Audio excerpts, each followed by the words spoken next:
자, 그런데 이제 또 한 가지 주목해 볼 게 그런 것 같습니다. 이준석 개혁신당이 이제 창당 전에 정당 정책을 좀 계속 발표하고 있지 않습니까? 1호 발표했고 앞으로 이제 9개가 남아 있는데 이게 이제 소수 정당으로서 일종의 이제 이슈 파이팅을 하는 거라고 볼 수도 있고 그런데 기존의 정당에서는 좀 보기 어려웠던 그 부분에서는 좀 신선한 면도 있지 않나?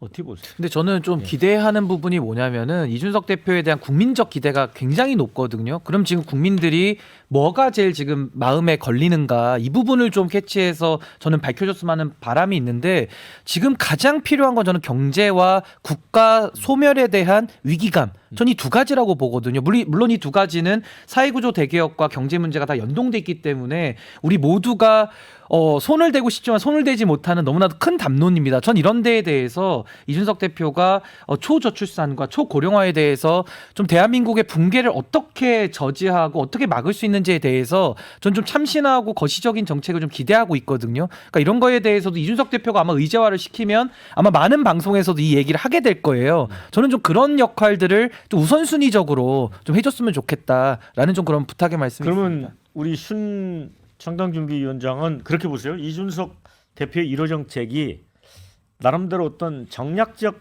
의도나 목적을 갖고 내놨다고 보세요? 저는 정략적이라고 평가하긴 그렇지만은 윤석열 대통령과의 관계 속에서 지금 방민방지법이라고도 이름이 붙여질 만큼 기존에 지금 윤석열 정부가 못하고 있는 것들을 통해 가지고 비판을 하면서 오히려 더 차별화 전략을 하는 거거든요. 정치적인 이익은 저는 충분히 이준석 대표가 누릴 수 있다고 저는 생각을 하는데 문제는 대한민국의 지금 국가 소멸을 걱정하고 우려하시는 분들 또 대량 실직과 여러 가지 경제적 위기에 지금 봉착해 있는 국민들의 상황 속에서 는 방송법 개정이 지금 우선순위에 올 문제는 아닌 것 같다라는 생각이 우리 듭니다. 김영기 의원님. 저는 이제 사실 이것도 일종의 사당화와 개인기에 이준석 개인기에 의존하는 정당이 되어 버린 거거든요. 사실은 저는 오히려 더 개혁신당이 갖고 있는 젊은 세대들이 하는 거 형식의 새로움이라고 보여져요. 그러니까 그것이 내용이 무엇이든 간에 지금 모아놓은 당원 10,000명이 공통으로 어떤 의제를 도출해 가고 예. 거기에 대해서 보팅 시스템을 통해 투명하게 의제화하고 4만 명. 네, 그 4만 명의 집단 지성에 의해서 이런 의제들이 몇 개 올라왔는데 예. 그 중에 다시 뭐 교황 선출제든 방식의 어떤 새로움을 통해서 그래서 1호를 정했다 이런 예. 것을 보여주는 게 굉장히 중요해요. 그런데 그냥 이준석 개인기로 봤을 때 이게 우리 당에 필요해 이런 부분으로 가고 있다는 것은 다른 사람 비판할 거 없어요. 이재명 사당화, 이준석 사당화, 뭐 이낙연 사당화, 뭡니까? 또 윤석열 사당화 다 그렇게 가고 있는 것에 새로움이 있나? 나는 그런 면에서 새로운 개혁신당이 새로운 시대라고 하는 것은 어떻게 분산지성을 가지면서 서로 간에 다양한 내용을 도출된 것을 전문가와 붙여서 우리 당을 이런 방식으로 1호를 선정했다는 것을 내용으로 하는 것이 매우 중요하다고 보는 거예요. 설 변호사. 네. 우리 김영기 의원님이 상당히 통찰력 있는 말씀을 딱 제시하신 것 같아요. 네. 근데 이준석 대표의 뭐그 1호 공약이 방송 관련한 것인데 저는 오히려 본인이 잘 아는 필드이고 분야이고 그렇기 때문에 저는 이런 부분에 대해서 상당히 항상 갈등 관계가 있었거든요. 정권 초마다. 그러니까 이런 부분에 대해서 국민들이 느끼는 피로감이라든지 이런 부분을 방지하고자 하는 어떤 제안이라 정책이라는 부분에서는 상당히 전 긍정적으로 보고 저는 앞으로 내놓을 거에서 너무 거시적인 것도 야당이 그것도 소수 야당이 내는 건 의미가 없어요. 어차피 그냥 9호에 그칠 확률도 높거든요. 그렇다고 한다면 저는 이렇게 1호부터 10호까지 어떤 내는 공약들이 뭐 어찌 보면 이준석 대표의 스타일대로 약간은 스타트업에서 약간 제품 공개하듯이 뭐 하나씩 어떤 가면서 공개하고 또 오히려 그 국민들에게 직접적으로 체감될 수 있는 피부에 느낄 수 있는 아마 정책들이 제시되지 않을까.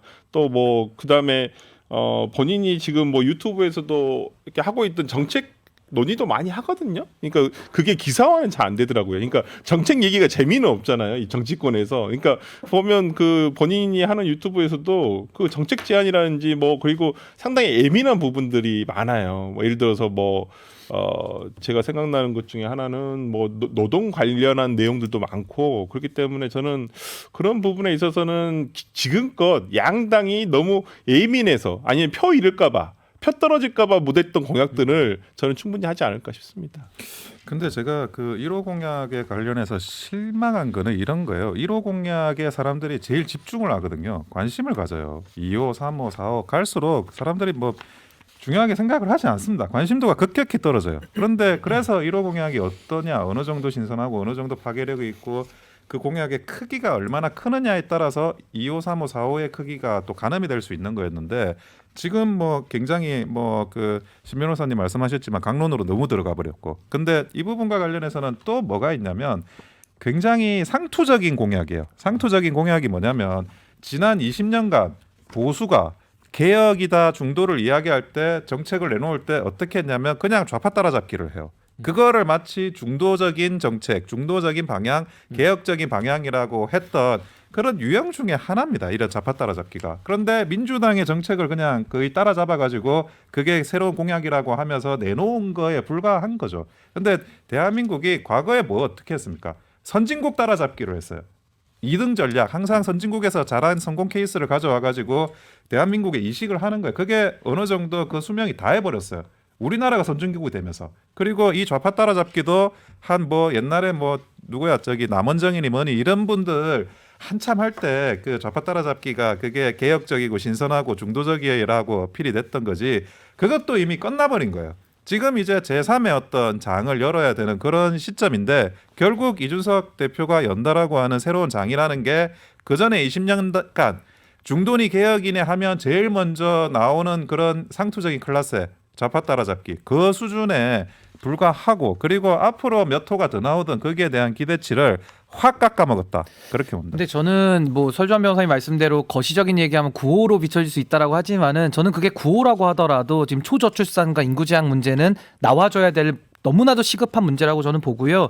이준석 대표에게 기대하는 것은 지금 결혼도 이제 저도 결혼 안 했고 비슷한 또래거든요. 결혼도 해야 하고 아이를 낳아야 하고 집을 구해야 되고 직장을 지금 계속 영속적으로 유지해 가야 되는 이런 젊은이들이 우리들의 문제가 지금 정치권에서 다뤄지지가 않는 거예요. 다 지금 인생 이모작으로 들어와가지고 장관했다가 배지 달고 이게 지금 중요한 게 아니라 우리의 당면한 문제를 풀어달라는 절절한 호소거든요. 근데 여기에 대해서 이준석 대표가 갖고 있는 그 어마어마한 스피커의 크기와 영향력이 이런 쪽에 쓰이면 더 좋겠다라는 국민들의 바람이 전 있을 것이다 이렇게 봅니다. 네, 설 변호사님 네.